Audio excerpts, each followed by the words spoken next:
Welcome back to another technical deep dive here in the debug zone. Today, we're tackling a big question and breaking it down with insights from other users. Hopefully this clears up some misconceptions and helps you get the answer you need. So buckle up, stay a little curious, and let's jump right in.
And that's a wrap.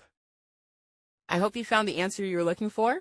If you did, take a second to hit that subscribe button. It really helps out. And let me know in the comments which solution worked best for you.